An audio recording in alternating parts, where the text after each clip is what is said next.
Faly miarabantsika tsirairay avindray tsy talata marina fahaenina amin'ny volana aogositra ity manona fahasoavan'ny tompo aminao hatrany amin'ny fanaranao tompony mba hitombo hatrany ary koa azahoanao ety. Lohan'ny dirantsika ny amofinaina an'io dia hivavaka isika.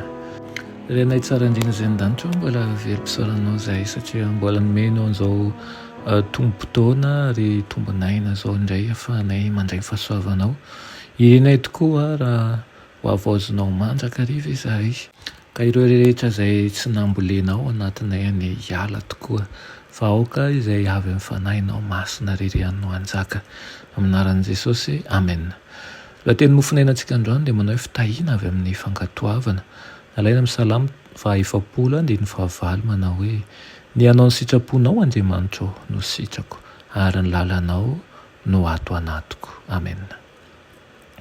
Manao ahoana loatra izao Andriamanitsika izao tantanany ampahendrena sy fitandremana ny fanjakany ary manamboatra fefy manodidina ny olona izy dia nididy folo ho fiarovana azy ireo amin'ny vokatry ny fandikan-dalàna. Tahaka ny ankatoavan'ny olona ny lalàn'ny fanjakany fa amin'izany no anomezany azy harena, anomezany fahasambara, anomezany fiadanana ary koa anomezany fifaliana. Mampianatra azy ireo izy fa ny fifankazarana amin'ny teniny ihany no ahatrarany fahatanterahany toetra izay takiny. Izay mikatsaka marina ny ho tahaka an'i Jesosy eo amin'ny fiteny sy ny fiainana ary amin'ny toetra dia hita azy ka ovana ho araka ny endriny amin'ny alalan'ny fimpanjinana azy. Iriny fantatra sy trotroany ambavaka mantsy ny anana ny fomba sy ny saina izay tao amin'ny Kristy Jesosy. Mangaitaita an'Andriamanitra izy manjary midika zava-dehibe ho azy ny tantara mpanavitra azy sy ny sorona tsy misy fetra nataony.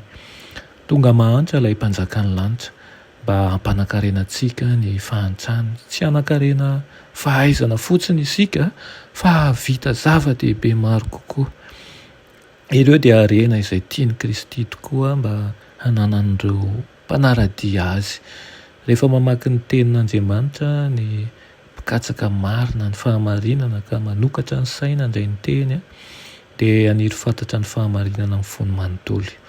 Manjary etaetahan'ny fanahany ny hanampitiavana, hanana fangorahana, hanana fahamoram-panahana, fanajana ary koa fahalalam-pomba kristianina izay toetra mampiavaka an'ilay fonenana any an-danitra. Amboarin'i Kristy ho an'ireo izay tia azy. Tsy azo zongozonina izy amin'ny fanatrarana ny tanjony.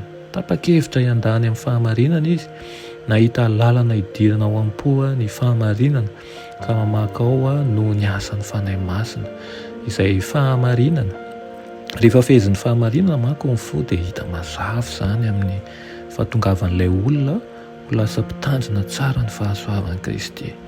Manana ny andraikiny manokana ny mpitandrina tsirairay ho fampandrosoana ny fanjakan'Andriamanitra.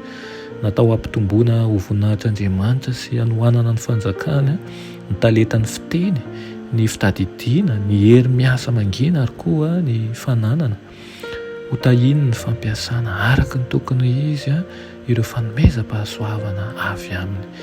Ary irian'Andriamanitra tokoa mba ho avy aminao tokoa ny ho tahina ny hafa, ny mpiarabelona, ny fianakaviana, ny manodidina anao rehetra ka ahitana tokoa fa Andriamanitra velona ny Andriamanitsika. Amen.